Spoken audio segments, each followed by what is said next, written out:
host Con of our former student, now a practice teacher, of his alma Sir Martin, mater. this one is special sa'yo. Kasi dito ka nag-aral eh. From grade 7 hanggang ngayon, ay parang nandito ka pa rin sa school na to. Kaya this one is special. Kayo yung generation na susunod eh. At na-imagine ko na ikaw yung magiging teacher din dito. Parang ganun yung vision ko sa'yo.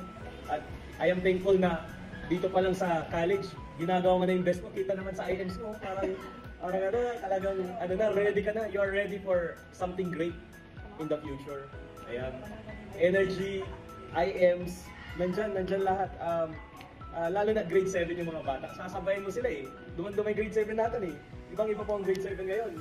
And your energy is very potential for this kind of learners. You really own the classroom during the observation. But of course, we also need to, even though we own the classroom, the learners are the star of the classroom. Don't forget your objectives. How can they relate your lesson in real life, in their learning, meta-cognitive? The teacher activities are very engaging talaga. It also has names. Yan. Academic noise nandyan. Grabe.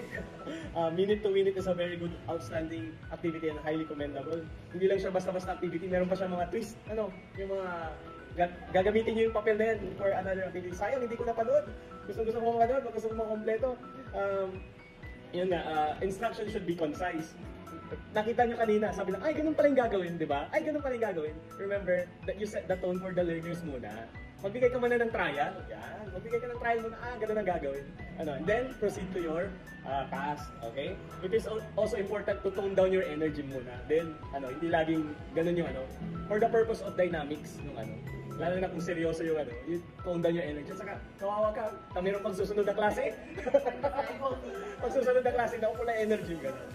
You tone down your energy. Ayan. Pero, sana ganun lagi ang teacher araw-araw, May IM, mayroong IMs araw-araw, mayroong kapa araw-araw or representation. Role-playing, dinala mo kami doon sa kaharian mo, sir. Kanina, you have your costume, you have your wapong, Don Diego, Don Pedro, grabe, magkano ang ginastos mo ngayon? Okay, very good. Na-visualize, visualization ng kanina, yung kinuha mo yung layunin, tapos pinabasa mo sa learners, na-appreciate ko yun. Kasi hindi nila makita eh. Yung funds yung funds ng dinala mo, pinabasa mo sa kanila, yung itlog strategy, gusto ko rin yun. Gusto ko rin sana kumuha ng itlog nyo, sir. Kaso, nandito ako eh. Pero, that was a good experience, yung merong mga HATS question. Dagdagan nyo lang yung HATS question, yung level niya. Itaas mo ng konti, itaas mo ng itaas, hanggang sa makarelate sa kanila. Yung kanina, yung para kanino ka bumabakon, pwede mo pang atakihin yun. Alam nyo, Gen Z sila, Gen Z ba sila? Tama, Gen Z sila. Ang kailangan ng Gen Z ngayon, yung mga values na video, puro na lang ang pinapanood ng Gen Z. Pwede mo silang atakihin doon effectively, yung effective concept of the videos, na kunin mo yung kanilang puso, hindi lang puro learning, yung values na natin. Within na cross-curriculum, na-apply nyo naman kanina, you have integrated the numerical. Kailangan sa DepEd yun, matatag curriculum, yung you are going beyond the lesson, hindi lang dun sa lesson mo, pwede mo rin ma-integrate yung mga ibang within the cross-curriculum.